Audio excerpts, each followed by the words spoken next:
श्री शक्ति नमः। ओम श्री शक्ति नमः। नमो अध्याय निशुंभ वध। ध्यान। मैं अर्धनारीश्वर के श्री विग्रह की निरंतर शरण लेता हूँ। उसका वन बंटू बंटुक पुष्प और सुरवन के समान रक्त पीठ पीठ मिश्रित है। वह अपनी भुजाओं में सुंदर अक्षमाला पास अंकुश अंकुश और वरद मुद्रा धारण करता है। अर्धशंड उसका आभूषण है तथा वह 3 नेत्रों से सुशोभित है। राजोवास। राजा ने कहा भगवान भगवान आपने रक्त बीज के अवश्य संबंध रखने रखने वाला देवी चरित्र का ये अद्भुत महात्म्य मुझे बतलाया। अब रक्त बीज के मारे जाने पर अत्यंत क्रोध में भरे हुए शुंभ और निशुंभ ने जो कर्म किया उसको उसको मैं सुनना चाहता हूँ। ऋषि कहते हैं,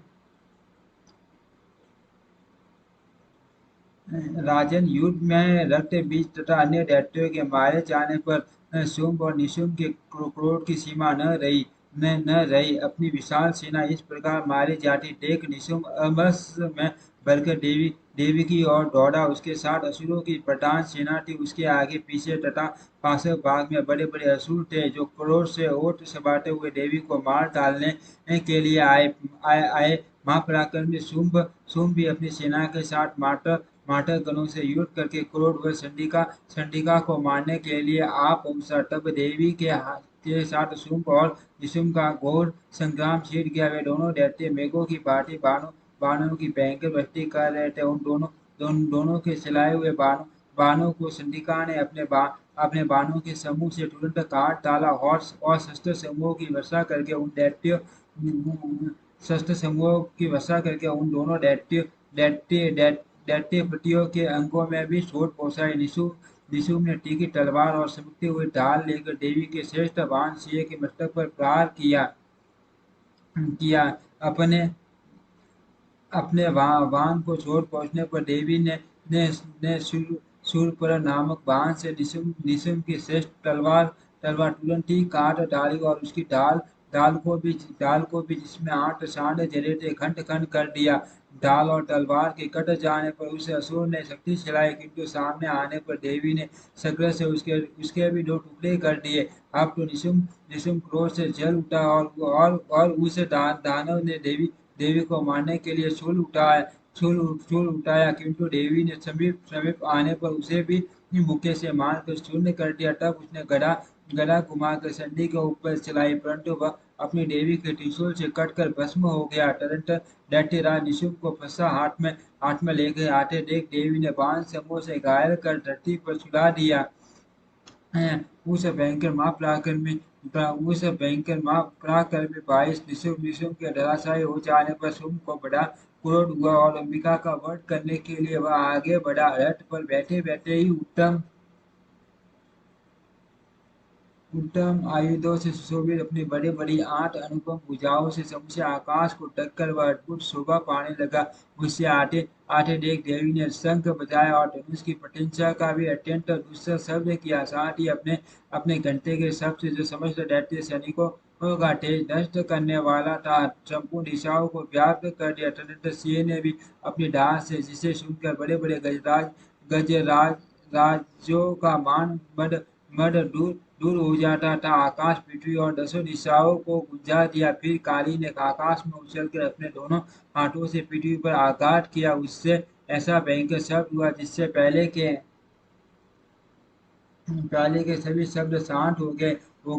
तत्पश्चात सिर उठी ने दैत्यों के लिए अमंगलजनक अट्टहास किया। इन शब्दों को सुनकर समस्त असुर ठहरा उठे, किंतु शुंभ को बड़ा क्रोध हुआ। उस समय देवी ने जब शुंभ को लक्ष्य करके कहा, ओ दुरात्मन, खड़ा रह।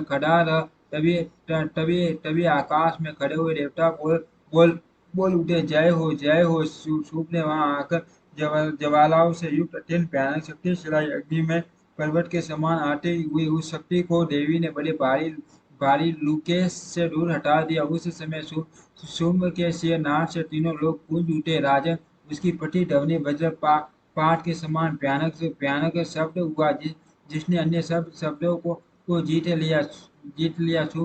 शुंभ के चलाए हुए बाणों के देवी ने और के खिलाए हुए बाणों के शुंभ ने अपने भयंकर बाणों द्वारा सैकड़ों और हजारों टुकड़े कर दिए। तब क्रोध में भरी हुई चंडिका ने शुंभ को शूल से मारा मारा उसके आकाश से मूर्छित होकर पृथ्वी पर गिर पड़ा।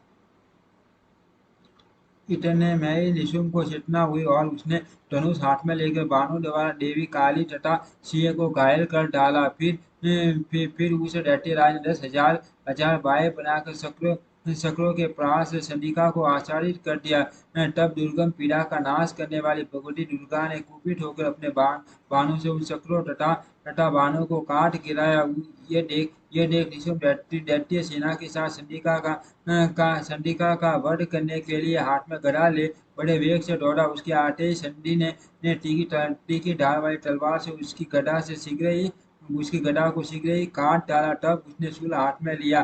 देवताओं को पीड़ा देने वाले निशुम्भ को शूल हाथ में लिए आते देख चंडिका ने वेग से चलाए हुए अपने अपने शूल से उसकी छाती छेद डाली। शूल से विलीन हो जाने पर उसकी छाती से एक दूसरा महाबली एवं महापराक्रमी पुरुष खड़ी रह कहता हुआ निकला। उसे उसे निकलते हुए पुरुष की बात सुनकर देवी देवी ठठाक कर हंस पड़ी और खड़ग से उन्होंने उसका मस्तक काट डाला। फिर तो वह पृथ्वी पर गिर पड़ा। तदनंतर सिंह अपने अपने दादोस असुरों की गर्दन कुचलकर खाने लगा। यह बड़ा भयंकर दृश्य था। उधर काली तथा शिवदूती ने भी अन्य दैत्यों का भक्षण आरंभ किया।